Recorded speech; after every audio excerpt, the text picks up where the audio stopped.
it is called effectuation. It is a buzzword, it is a popular buzzword in entrepreneurship circles, but it is an important concept that I need to discuss.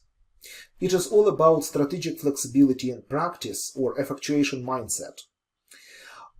So effectuation as a concept emerged from the works of Saraswati, who was trying to understand how experienced serial entrepreneurs are making strategic decisions. And what she found out was that most successful serial entrepreneurs, they are not so much engaging in rigorous analysis and planning, which is still important. You have to do your homework. You have to see whether industry is profitable, whether business model makes sense. You have to understand how much money you will need. Rigorous analysis and planning is needed. But also you have to be flexible to opportunities as they emerge. So effectuation, basic principles of effectuation as I would formulate them. First, start with what you have rather than what you are trying to achieve. Ask a question. Whom do I know?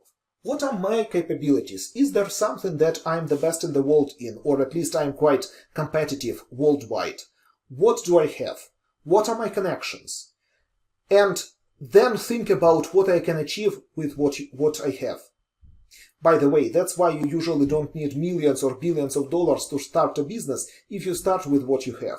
So, for example, if I look at an example of myself, I know something about corporate innovation practices. So rather than thinking about starting a billion-dollar company and then trying to mobilize the resources that are needed in order to start that business, I would start with what I have. I know something about corporate innovation practices. Now let's think about which good things I can make, which exciting things I can make having this unique resource. Second thing, effectuation is all about experimentation and flexibility. And that's why you don't need rigorous, rigid planning, because planning will create rigidity in your future actions. It is all about let's try and see what emerges. And let's be flexible and adjust the course as we see the events unfold. Effectuation also has affordable loss principle. Affordable loss principle means treat every project, treat every idea, every product launch as an experiment that might fail. And it is totally okay if it fails. Affordable loss principle means that make sure that you are financially secure as an individual or as a company if the particular experiment fails. Don't bet your farm on one particular technology or product. Real world example. Never ever quit college in order to start your entrepreneurial idea, in order to start your new venture. You are violating by this means affordable loss principle. Affordable loss principle is basically says your entrepreneurial venture might not fly. Is this loss affordable to you? If at this stage you dropped out of college, you might never be able to get back to college again.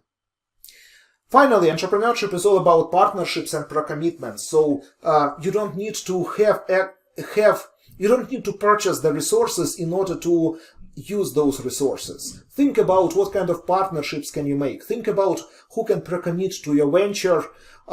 Great example, for example, you can do some crowdfunding where people pre-commit to pay you money for the product that you will develop in the future.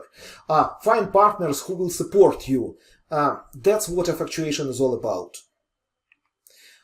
And this is probably one of my favorite pictures that demonstrates the principles of effectuation. So the photo was taken over 100 years ago, which is one of the first airplanes that investors tried to create. So, going back to effectuation, they started with what they have. They didn't have at that time jet engines, and they are not using jet engines. They are using the technologies at that time. Second thing, experimentation and flexibility. This is just a prototype, and they are ready to adjust it as much as needed. Affordable loss principle. They are not flying this thing for 1 kilometer above the ground. 1 kilometer above the ground, because they understand that most likely this thing will collapse and fall down. They are flying it 2 feet above the ground, just this is the affordable loss principle. If it falls on the ground, which is likely to happen, this should not take away life of any of the inventors. So, if you're thinking about your venture, think about this photo. Your venture, either new venture or corporate venture, can you act as these inventors?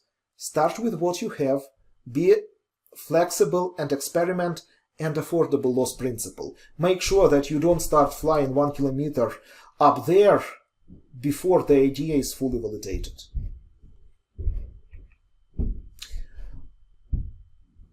Let me get back to affordable loss principle. It is so important that it deserves separate discussion. So, affordable loss principle means evaluate opportunities based on whether the downside is acceptable. What will happen if the opportunity is not implemented? Evaluate opportunities not just on the basis of upside, it can create billions of dollars for me, or it can solve all the world problems, but also can you suffer through the downside? If it is not, then probably you should not try this opportunity. The costs are monetary, opportunity costs including your time. So the whole idea of affordable loss principle is risk little, fail cheap. If you see that the idea does not work, stop investing in it, think about pivoting or abandoning the idea. But if you already invested all your family wealth into a particular idea, then most likely you will stubbornly stick with this idea even when you see that it doesn't work. I know some universities that are trying to be prominent universities in developing entrepreneurs. And for example, if there is a student who is an entrepreneur, this student will get a scholarship and will be able to live on the premises of the university in dorms, like for free, for example, or at a discounted price.